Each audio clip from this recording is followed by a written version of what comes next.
Stenographer की post ढूंढ रहे हो? आ जाओ, चलो दिखाते हैं अच्छी पोस्ट। ठीक है, आरएमएल हॉस्पिटल में निकली है स्टेनोग्राफर की पोस्ट। क्या एलिजिबिलिटी रहेगी, सब कुछ डिटेल में बात करते हैं। पहले नंबर बात करते हो, इसके एप्लीकेशन नवंबर के लास्ट वीक से स्टार्ट होने वाले हैं। ठीक है, तो और दूसरी बात ये है, ठीक है, इसका फॉर्म का जो टाइमिंग रहेगा, एग्जामिनेशन का टाइमिंग लगभग फॉर्म भरने के लास्ट डेट से 1 से 1.5 महीने के बीच में नेक्स्ट रहेगा। ठीक है, नंबर ऑफ वैकेंसी की अगर हम बात करें तो कुल वैकेंसी इसमें आपकी 24 निकली हुई है। ठीक, तो ये कैटेगरी के अकॉर्डिंग दबी हुई है, और मेन चीज जो पे लेवल है वो आपका लेवल 4 रहेगा। ग्रुप सी की ये पोस्ट रहेगी आपकी स्टेनोग्राफर की। बात करते हैं हम नेक्स्ट इसकी वैकेंसी के बारे में। और ये यहाँ पे एक जो कुछ वैकेंसी इसमें है ना, वो 4 वैकेंसी जो है वो आपकी रिजर्व है। किसमें की? पीडब्ल्यूडी कैंडिडेट है। तो अगर पीडब्ल्यूडी कैंडिडेट है तो ये फॉर्म वो जरूर है, क्योंकि स्पेशली आपके लिए 4 वैकेंसी इसमें रिजर्व है। कैटेगरी कौन सी है वो ये दी गई है, तो उसके अकॉर्डिंग आप देख सकते हैं। पे लेवल की मैं आपको बात करता हूँ, आपको पेमेंट लगभग कितना मिलेगा स्टार्टिंग में। तो जो आपका जो ग्रेड पे होगा वो ग्रेड पे आपको 2400 रहेगा, और 25,500 से लेकर अदर अलाउंसेस 25,500 आपकी फिक्स है। फिर जो आपकी टीए डीए एचआरए जो भी चीज अलाउंसेस होते हैं वो सब सबमिट कर करा के आपकी जो सैलरी है वो 32,000 से लेके 35,000 के बीच में पहुंच जाएगी। ये मिनिमम बता रहा हूँ, मैक्सिमम इट्स डिपेंड अपॉन, क्योंकि मेन चीज़ है जो लखनऊ लखनऊ आरएमएल हॉस्पिटल है वो लखनऊ में है। तो लखनऊ एक मतलब मेट्रो सिटीज़ में आता है, तो फिर वहाँ की जो सैलरी और अलाउंसेस रहते हैं वो थोड़े रिमोट एरिया से थोड़े ज़्यादा ही रहते हैं। तो it's to be depend upon. बात करते हैं आपकी एलिजिबिलिटी की। ठीक है, स्टेनो की एलिजिबिलिटी के बारे में। तो जिसमें जो एलिजिबिलिटी है वो सिंपल सी मांगी गई है, केवल ग्रेजुएट होना चाहिए कहीं से भी। कोई दिक्कत नहीं है कि आप कहाँ से हैं, कहाँ से किस पोस्ट से नहीं है, किसी भी फील्ड का बंदा इसमें फॉर्म भर सकता है। दूसरा, इसमें मिनिमम 55% चाहिए, ये इसमें मैंडेटरी है कि 55% आपके ग्रेजुएशन में होनी चाहिए। दूसरी बात, इसमें आपकी टाइपिंग चाहिए हिंदी और इंग्लिश में। ठीक है, 80 वर्ड पर मिनट के अकॉर्डिंग। ठीक है, और इंग्लिश में चाहिए स्टेनो चाहिए। ठीक है, 40 से फिर 35 पर मिनट की स्पीड। ठीक है, तो अब आप समझ गए होंगे कि स्टेनो मतलब मेन चीज़ है इसमें, स्टेनोग्राफर का जो मेन वर्क है या फिर जो कहूँ मेन बैटल फील्ड है वो आपका टाइपिंग है। अगर आपकी टाइपिंग स्ट्रॉन्ग है तो एग्जाम तो आप क्रैक कर लोगे। एग्जाम का सिलेबस और वो मैं भी डिटेल में बताता हूँ।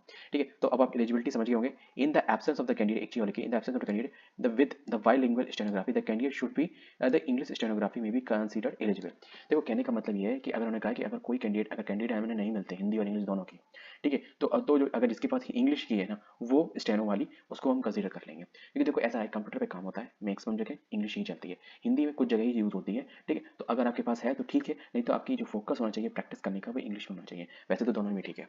ठीक है, अब हमने एलिजिबिलिटी देख लिया, क्लियर कट हो गया। ग्रेजुएशन चाहिए 80 वर्ड्स पर मिनट आपकी हिंदी इंग्लिश में, स्पीड होनी चाहिए टाइपिंग स्टेनो में आपकी 40 वर्ड्स पर मिनट।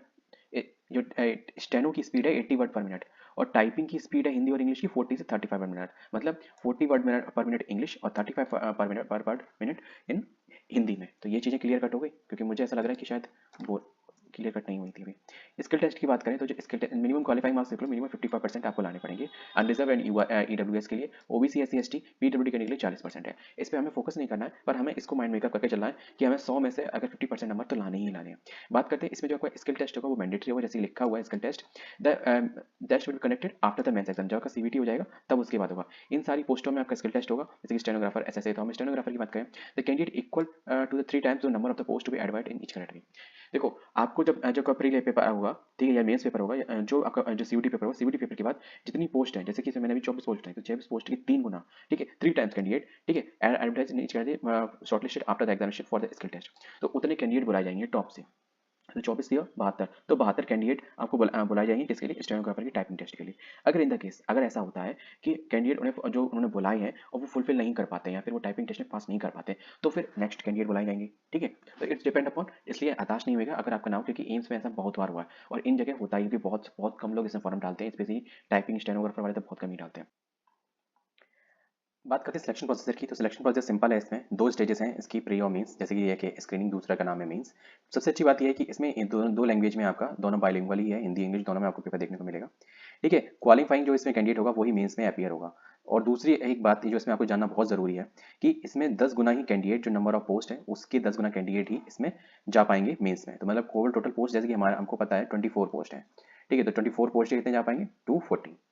ठीक है, बात करते हैं आपकी मेंस की। तो जो मेंस में जितने कैंडिडेट पहुंचेंगे और जो सिलेक्शन होगा, फाइनल सिलेक्शन होगा, वो मेंस एग्जामिनेशन जितने नंबर आपके आएंगे उस पे बेसिस पे होगा।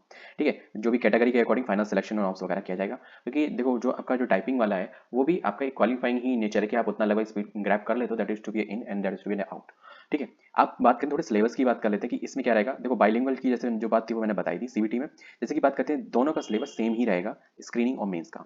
ठीक है, तो इसमें जैसे कि आपका जो एग्जामिनेशन है वो 2 घंटे का होगा। ठीक है, for the end the maximum score of for screening and the main examination will be 100 marks. ठीक है। तो स्क्रीनिंग के लिए मेंस एग्जामिनेशन के लिए जो आपका पेपर होगा 100 नंबर का ही होगा, 2 घंटे का आपका पेपर होगा। Both examination will be only included the multiple choice questions. ठीक है, दोनों ही एग्जामिनेशन में आपको एमसीक्यू मिलेंगे। ठीक है, सिलेबस सीन भी यही रहेगा। 60 नंबर आपका रहेगा subject related for to the post for the qualification. ठीक है, और 40 नंबर आपका रहेगा non tech, English, general knowledge, reasoning and mathematical aptitude. ठीक है, अब आप लोग कह रहे होंगे कि भाई मेरे तो स्टेनोग्राफर, तो स्टेनोग्राफर में क्या रहेगा। तो अभी आपका ऑफिशियल सिलेबस जैसे ही अपलोड होता है वैसे ही मैं आपको इन्फॉर्म कर दूंगा, क्योंकि जिस दिन से एप्लीकेशन स्टार्ट होंगे, मे भी 3 से 4 दिन होने वाले हैं। ठीक है, जैसे स्टार्ट होंगे वैसे ही ऑफिशियल साइट पे आपका जो ऑफिशियल सिलेबस है जो इसमें पूछा जाएगा एग्जामिनेशन में वो आ जाएगा। नहीं तो पॉसिबल जो सिलेबस अगर हो सकेगा, अगर ऐसा किसी कारणवश होता है कि जैसे कि नहीं आता है, तो अगर जो पॉसिबल सिलेबस आपका हो सकता है वो मैं आपके साथ डिस्कस करूंगा। तो प्लीज वीडियो को लाइक और चैनल को सब्सक्राइब करना बिल्कुल ना भूलिएगा।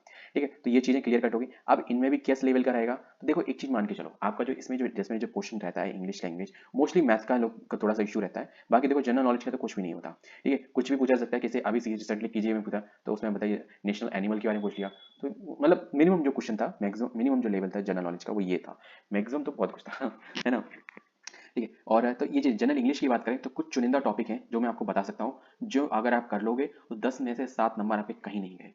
मतलब श्योर शॉर्ट आपको कुछ करने, मतलब इन 4-5 टॉपिकों को छोड़ के आपको कुछ इंग्लिश में करने की जरूरत नहीं है। ठीक है, बस आपकी इंग्लिश में थोड़ी इतनी कमांड होनी चाहिए कि क्वेश्चन क्या बोल रहा है वो आपको पता होना चाहिए। अगर आपने वो मिस्टेक कर दिया तो फिर तो आपको ब्रह्मास्त्र भी दे दिया जाए हाथ में तो भी आप कुछ नहीं कर पाओगे। ठीक है, बात करते हैं रीजनिंग की। तो रीजनिंग के लिए एनालिटिकल की नॉलेज होना बहुत जरूरी है, दूसरा प्रैक्टिस बहुत जरूरी है। ठीक है, क्योंकि रीजनिंग में मेन चीज होता है कि सामने वाला क्या कहना चाह रहा है उसकी हमें थोड़ा सा अगर एजम्पशन हो जाए तो हम बड़े आसान से उसका जो कनेक्शन है वो हम पता लगा सकते हैं। तो उसके लिए थोड़ा प्रैक्टिस होना जरूरी है। प्रैक्टिस से क्या होता है, हमारा माइंड उस तरीके के क्वेश्चन के लिए प्रोसेस हो जाता है कि हम इसको इस तरीके से कर सकते हैं। ठीक है, अगर आप चाहोगे तो मैं इसके सेशंस ऑनलाइन आपके लिए कर दूंगा। डेली लगभग 10 to 20 क्वेश्चन आप अगर रिवाइज करोगे तो एग्जाम तक जाते जाते लगभग 200 से 300 क्वेश्चन हो जाएंगे, और बड़े आराम से उसको, मतलब ये मिनिमम बता रहा हूँ, मैक्सिमम तो मैं 50 क्वेश्चन डेली अपलोड कर दूंगा, लेकिन आप कितने कर पाते हो ये आप पे डिपेंड करता है ना। ठीक है, टॉपिक भी शेयर कर दूंगा ताकि अगर आप कहीं अदर सोर्सेज भी बता दूंगा कि जहाँ से अगर आपके पास वो सब्सक्रिप्शन हैं तो आप उनके थ्रू भी इजीली कनेक्ट कर सकते हो। ठीक है, मैथ की बात करें, मैथ में एक होता है क्वांटिटी एप्टीट्यूड और दूसरा होता है मैथमेटिकल एप्टीट्यूड। तो इन दोनों में सिलेबस जो रहता है वो थोड़ा डिफरेंस रहता है।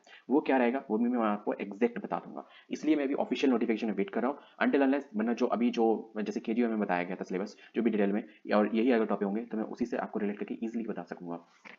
सबसे बड़ी बात ये है कि आपको जानना जरूरी है कि इसमें नेगेटिव मार्किंग भी है। 0.25 की नेगेटिव मार्किंग है, तो क्वेश्चन को थोड़ा संभाल के करना। ठीक है, तो बात करते हैं यहाँ पे मिनिमम क्वालिफाइंग मार्क्स 50 वगैरह, तो इनसे आपको कोई मतलब नहीं है, क्योंकि जब टॉप 24 कैंडिडेट लिए जा रहे हैं तो मिनिमम कट ऑफ का कुछ सीन ही नहीं रह जाता वहाँ। ठीक है, तो वीडियो में बस इतना ही। एप्लीकेशन जैसे ही एक्टिव होता है लिंक आपको डिस्क्रिप्शन मिल जाएगा, कहीं और भागने की आपको जरूरत नहीं। जय हिंद। वीडियो इन्फॉर्मेटिव लगे तो वीडियो को लाइक और चैनल को सब्सक्राइब करना बिल्कुल ना भूलें।